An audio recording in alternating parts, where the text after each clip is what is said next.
Hello everybody, today in this video we'll see together how to add nearby people on Snapchat, so let's jump right into it.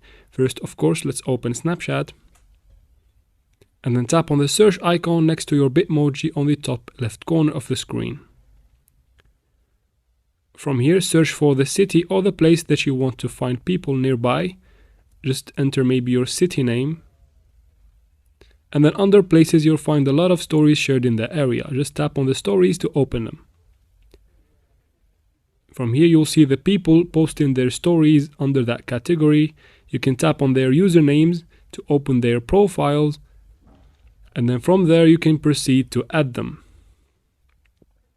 Just like that, you can search or explore around a lot of people and add them at the same time and make new connections with people nearby you. As you can see, guys, it is pretty easy and that's how you do it. I hope this video was helpful. As usual, if it was, please don't forget to like and comment down below. Also subscribe for future videos like this one, and thanks for watching.